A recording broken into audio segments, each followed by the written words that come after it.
everyone's having a great day today. So today's video, we're going to be talking about the truck behind me, but about a specific mod that I think is something that I talked in quite a lot of depth about before, especially if you guys pay attention to comment sections on my videos, and that is air intakes. Now, a lot of people are probably going to jump straight into this video and probably, completely bash cold airs in my comments about how the stock air box is just perfect. Why would people even want to replace that? These trucks aren't made to go fast, and that is true. I mean, these trucks were meant to be daily drivers. They aren't even good at being fuel efficient daily drivers. Personally, my gas mileage has been garbage ever since I got the truck. But anyway, that's not on today's topic list. We're talking about the cold air intakes, and we're going to talk specifically about why you shouldn't cheap out. And this is going to go for not just sport tracks in general, but for any car, and why you don't cheap out on a cold air intake, because I've made that mistake. I've paid the price for it. I let you guys know the whole story behind it, but I'll go over it here in this video in depth for those who haven't heard why I say don't cheap out on cold air intakes all the time, and why I made a video on when I installed my cheap cold air intake. And lots of people are like, hey, would you recommend this? And I'm always like, no, don't buy it. And here's the video kind of that I can link people to in that comment section, or people who watched the original video and are wanting like kind of like a follow-up to it. Here it is. It's just a few years late. So let's talk about cheap cold air intakes. Right now I'm going to insert a clip of me going under the hood of the truck and showing my junk air intake and all of its glory, and some of the whole story behind it. But yeah, so there's that. So let's talk just about that intake. So we're gonna come out here, pop the hood of my truck, my full bolt-on truck here, and we're gonna look exactly what this cheapo air intake looks like. I'm gonna give you guys kind of the story about the issues it's caused me, because it's not good. And this is why what this video is gonna be talking about, is why you shouldn't buy something like this. So let's go ahead and pop the hood here. So, under the hood of my truck is a Job 2 4-liter single cam V6 from Ford. So, not the greatest power engine, I know. But this is my $65 intake I bought back in 2016, 2017, I believe. I believe it was 2017. And like I said, $65, and you get really thin piping. You get this coupler right here, which I'll talk about later in the video, is actually part of what is a big issue with this, because as you can tell, it's adapting to that size. So you can already tell right away the big issue is the piping isn't the correct size. And same thing here as well. It's got an adapter to go down to this piping. So obviously, again, not good. We can also tell the air filter is a different color, because obviously all the couplers are red, because at the time I was doing a blue and red color scheme, but now I'm not really doing much of a color scheme at all, even though I want to. The reason the filter is blue instead of red is because this air intake is what caused my misfire. If you guys remember my misfire that I had about 2 years ago that I always complained about in videos, and I was always talking about like, oh no, I've got a misfire, I'm not going to be able to pass emissions and whatever, my engine might be blown. That was literally because the air filter that came with this intake was built like crap. It's got a Spectre filter on it now, which does the job, and a lot of people don't like Spectre filters, but this one's been doing pretty good. I've got a much better look out of this, and I have something like, well, the original filter this came with. Another thing you'll notice again is the piping is small, and as I say later in the video, but I'll say it now as well, this is going to rob horsepower. This is bottlenecking you hardcore. You need your piping to be at least the same size as your throttle body to get even a gain. So getting a piping that's smaller than that is just going to suck horsepower away rather than gain horsepower. So but yeah, this caused every single issue I've ever had with this truck running, because that's been the only issue.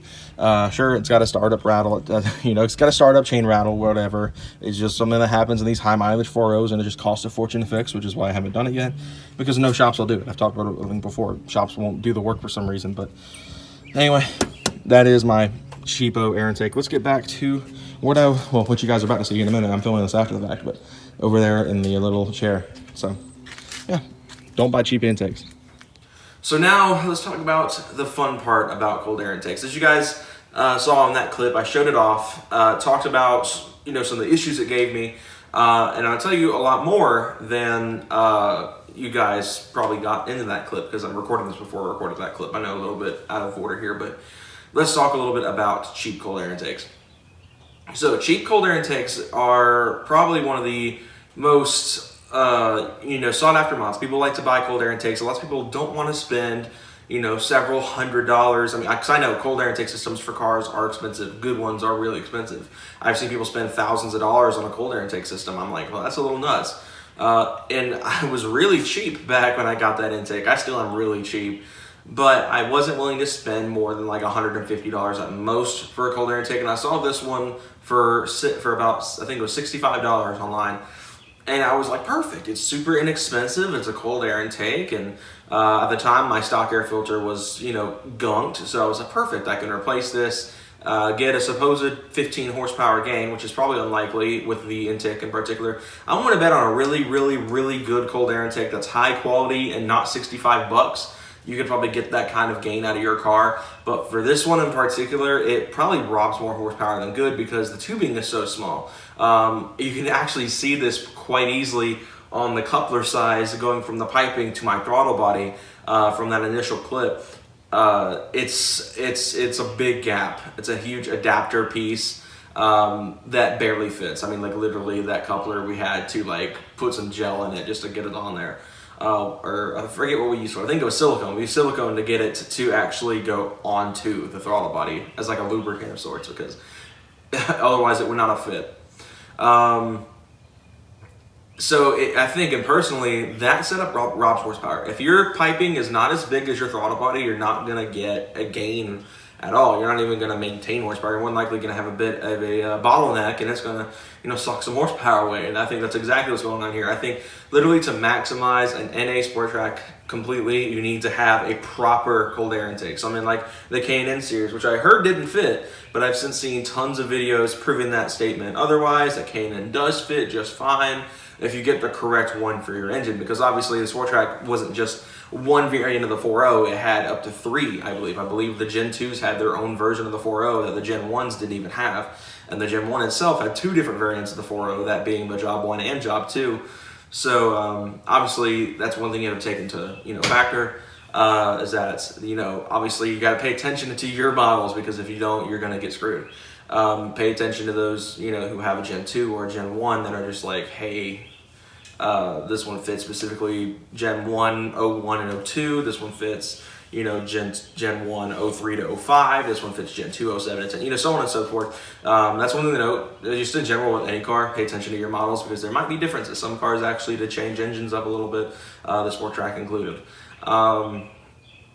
And that's another mistake you can make, is buying the wrong one, which mine was advertised for 01 to 05, but I am starting to think it was probably meant for an 01 to like early 02 or something like that. I think is when they switched to the Job 2s. I'm not quite sure off the top of my head. Like I've said in the past, I'm not some super guru with these trucks.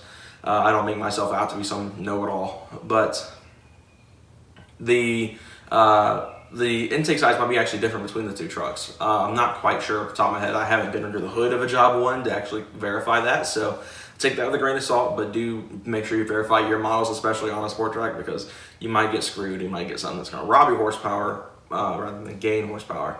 And in that circumstance, if you're looking at $65 for a cheapo cold air intake, and you're looking at $40 at most to get a really high quality stock airbox filter, then yes, the stock airbox does make better sense.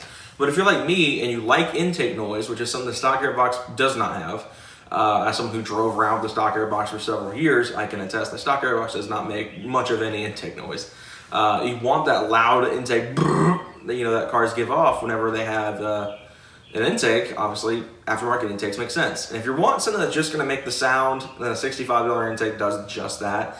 Like I said, you're going to lose power. It's going to worsen fuel economy. I noticed my fuel economy actually went down after I got it due to the bottleneck that the thing gives. The same driving characteristics. I've driven my truck the same I have the entire time I've had it. I mean, I'll probably gain a little bit of a lead foot since I got the exhaust done, but that's all besides the point. But that's kind of that. I mean, if you get a cheapo cold air intake, you spend $65 on a cold air, you're gonna get crappy quality parts that don't fit right. I can tell you that none of the piping on my intake fits, is perfectly fitting. I've had to do, lots of the couplers actually having some space between the piping because the piping just doesn't fit right. That's why I always say one piece is always the best. Get like a one piece intake if you can get one, because it's the best one. You have like one coupler holding it to the throttle body and like one coupler holding the filter to it. And I think that's a really good way to go about it. But yeah, my recommendation for you guys is just to spend good money on an air intake. Now, obviously, for something like the Sport Track, that's really hard to do because there's not really a lot of intakes on the market. There's K&N, and that's really about it, other than these cheapo Amazon, eBay kind of deals like mine was. So There's obviously two routes to go about this. You could custom build your own intake and do it properly with the proper pipe sizing, do a lot of research, and obviously it's going to cost a lot more than one of these eBay, Amazon pieces of garbage. But at the end of the day, you're going to get the actual performance gain you want, which is still not going to be, you know, the 15 horsepower these companies advertise, because, I mean, to be frank, life isn't like Gran Turismo where you do an exhaust mod in your car and you gain 200 horsepower. It's like I get mind blown every time someone's like, yeah, dude, I put an exhaust in my car, I'm definitely making like 100 extra horsepower. That's just not how cars actually work. So obviously, you know, 15 is asking a little bit much. I guess that really just depends on the car, and I don't think the Sport Track gains that much power off of cold air. I think if anything, all the mods that I've done currently have gained probably 15 to 30 horsepower at most. So at the end of the day, I strongly suggest staying away from any intakes that are not name brands. Something like an Air Raid, Volant Performance, Corsa's air intakes. They just came out with K&N.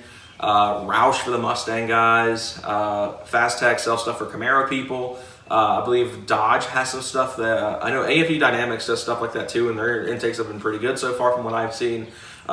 Michael, my friend Michael Kindlestone on YouTube, has ran one on both of his two performance builds he's done the last couple of years. Has Taurus and his Charger both have AFE Dynamics air intake systems on them. He's also done custom built stuff, which is what what I'm going to get into in a moment. Involving everything. So that's what I say. Either do it yourself in a really good way, make sure that you're buying the proper size piping. I'm not usually one for open air filters now. I've learned that really to get the maximum amount of a cold air intake and to prevent heat soak, you want to have a heat shield of some sort. I'm thinking about going with a full-on box system, something like the Air Raid universal system. I obviously have to do measurements and stuff for that, but at the end of the day, don't buy cheap air intakes. Buy stuff that's name brand or do it yourself and do it right. Don't mess it up, because you can easily just make something just as bad as these eBay knockoffs, or spending even more money by not doing your research properly to begin with. And that's exactly what I'm working towards not doing, because I want my air intake to be perfect whenever I do redo it, because I do want to actually get the best potential I can out of this truck and not have issues, because that's like been my biggest problem I've had. Is mainly that intake's literally causing every single issue my truck's ever had when it comes to running right. So anyway, guys, I'm gonna wrap things up here. Hope you all enjoyed this video. If you be sure to like, subscribe for more content coming soon on the truck. If you haven't already, go check out the live stream we did last night. I'm actually recording today. We're supposed to be doing the live stream where we review people's cars live, and I wanted to brush up on that. Obviously, like I said, I'm recording this before then, so I don't know if anything's happened during that live stream or whatever, but be sure to check in weekly. We're going to try to start doing these live streams once a week. Probably not on Tuesdays like we have the last couple of them, but we are planning on doing them, you know, probably during, you know, hopefully on a weekend, not during a weekday. That way we can, you know, try to branch out a little bit more, have a little bit more viewer base. I mean, people like Michael join in a little bit more often, because Michael's obviously out of town for work, so it's really hard to get him into live streams, which is why he hasn't been in either of the reviewing your cars live streams, is because he works a lot, and you know, he's got to make money right now, obviously. So he's out of town, so it's really hard for him to hop in a live stream when he's not, you know, in a place where he can join it and, you know, do his thing.